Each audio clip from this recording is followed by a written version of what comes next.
Go, Star Adder. You are the stalker, the hunter, the killer. Your prey stands before you. Show them the way of the true warrior. The Guillotine holds a special place in my pantheon of battle mechs, not only for its unique appearance, but also due to a weapons loadout on the original 3N, which is fun for new players. It, along with the Wolverine, Thunderbolt, and Battlemaster, are great for someone just tipping their toes in the water for BattleTech and trying out a variety of weapons. The Guillotine is solid, hits decently hard in its various upgrades over the years, and is entirely deserving of the 2C treatment. Commissioned and designed in $24.99 during the days of the Terran hegemony, the Guillotine was envisioned as a battle line heavy that could take and dish out punishment. It had a sleek and attractive design in comparison to other mechs in the era, and it hinted at a dexterity which is sometimes lacking in heavy mech designs. Proven success was the mech's PR campaign, as Newhart Industries was granted SLDF contracts that kept it busy for decades. The Guillotine was distributed across SLDF units, and many examples were packed into dropships that left along with Kerensky into the periphery.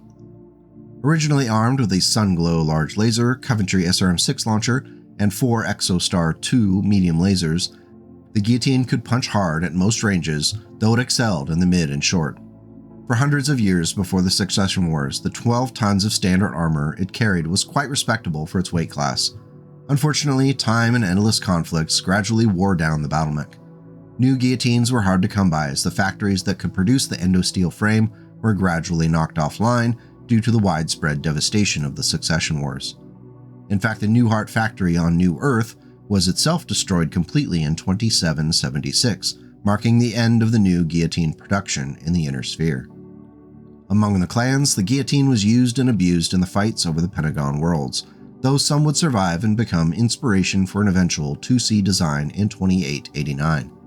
Additional untouched Guillotines were discovered later on in storage on Eden and Circe following the reconquest of the Pentagon worlds, and were distributed across the clans.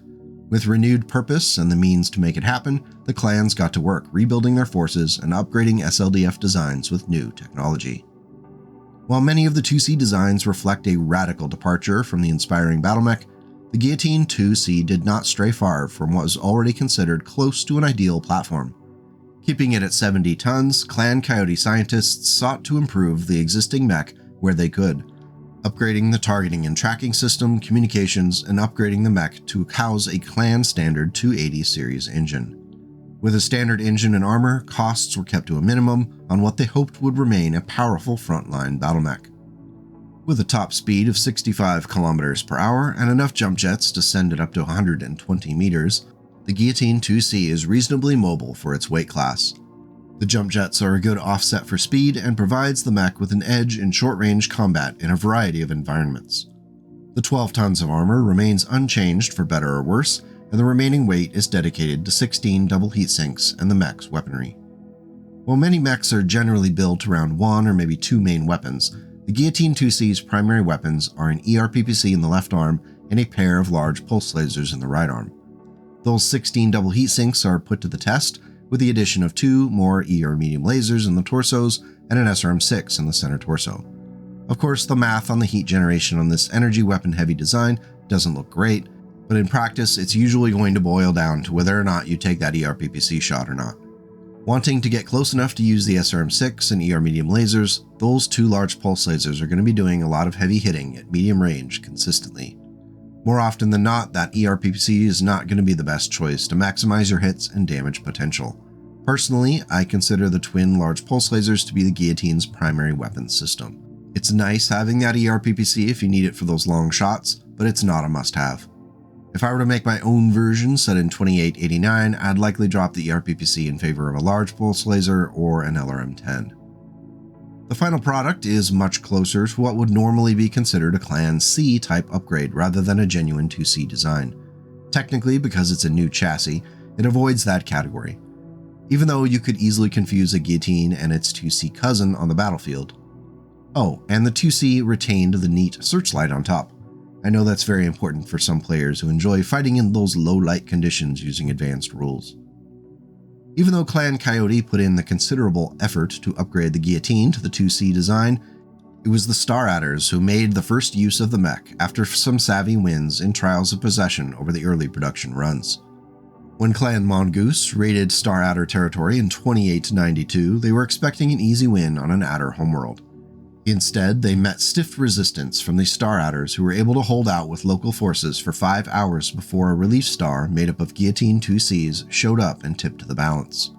Clan Mongoose was forced to retreat from the battlefield empty-handed, and the Guillotine proved itself battle-worthy.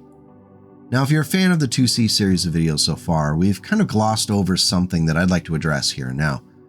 Because the Inner Sphere wasn't introduced to the clans until 3049 and 50, there's a tendency to think about them as always operating with these Omni-Mechs like the Timberwolf, Mad Dog, and Summoner, when in fact the Omni-Mechs we know and love, or hate, were still a relatively new development by the time of the clan invasion. For many years, even after Clan Coyote developed the first Omni-Mech, the 2Cs and other mechs considered second line today were the pinnacle of clan mech technology. They really did have their heyday. Timberwolf wasn't produced until 2945, the Mad Dog in 2963, and the Summoner in 2872. That's a long time that those 2Cs and second-line mechs ruled the battlefields. So while they did get pushed out of the limelight, many of these designs, including the Guillotine 2C, were seen as powerful and top tier as humanity approached the 31st century. To dismiss them as lesser or otherwise not as dangerous as an Omni-Mech is a surefire way to end up on the losing end of a battle. Guillotine 2C was spotted at the Battle of Tukiad and was still a player during the Wars of Reaving, so we know it has been consistently in production throughout the 31st century. Now, understanding that the Guillotine 2C was developed at the dawn of the Omni-Mech revolution in the later half of the 2800s, it's understandable that there hasn't been a lot of effort put into creating creative variants, and it's still quite a rare mech even amongst the clans. In fact, there would end up being only one official variant of the mech, and it wouldn't hit the scene until 3070. Looking to revitalize what by that point was considered an outdated design, the Guillotine 2C was given improved jump jets that allowed it to jump as far as it could run, a full 6 hexes, as well as tweaking the weapon's loadout in a way that makes Mechfrog sad. In a cold and callous act of savagery, the 2 large pulse lasers were removed from the right arm, replacing them with 2 ER medium lasers, a targeting computer, and swapping out the SRM-6 with a Streak SRM-4. Even with upgraded armor to ferrofibrous, this limited loadout really feels to me like a side grade at best. Giving up the punch of the 2 large pulse lasers is a bridge I do not feel like crossing. I think it would have been the smarter move to drop the ERPPC and work with that tonnage. If you disagree, that's fair. It's okay to be wrong so long as you learn from it. If given the option, I think I'd take the original loadout every time. Now, at the dawn of the Ill Clan era, we don't have a lot of information about the Guillotine 2C. There's no recognition guide entry for it yet, and no Ill Clan era configuration like we've seen with many of the other battle mechs. It's quite possible that the mech has become so rare that it hasn't yet been tackled. However, we do know that the legendary Henry Hack Kincaid, a colonel with the Wolf's Dragoons, pilots a Guillotine 2C. He was on assignment with the Wolf's Bane when the Dragoons abandoned their contract with the Draconis Combine and headed to Terra to play Operation Sneaky Sneak with Clan Wolf. Left to pick up the pieces and take care of the Dragoon non-combatants, Kincaid had effectively taken command of the Dragoons. Feeling betrayed by Alaric Ward, Kincaid launched a war against Clan Wolf holdings outside of the Terran system. His story isn't finished, so I'm crossing my fingers for more Guillotine 2C. The Dragoons, I can take or leave. You work with Alaric, you should know you're eventually going to get shivved in the back. Hopefully, we haven't yet seen the last of the Guillotine 2C.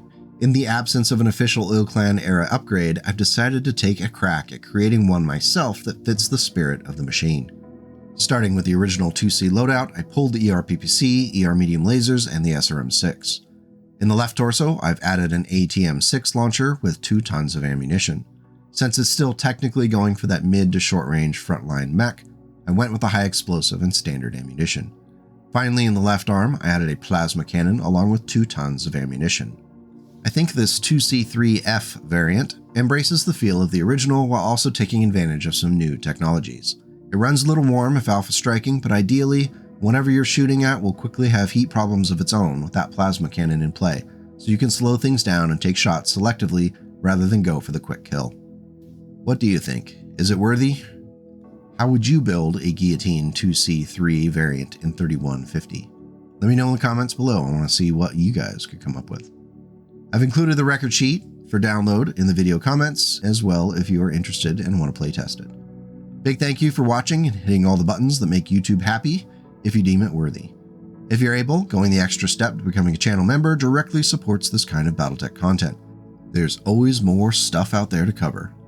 Until next time, take care, go make the world a slightly better place today and tomorrow.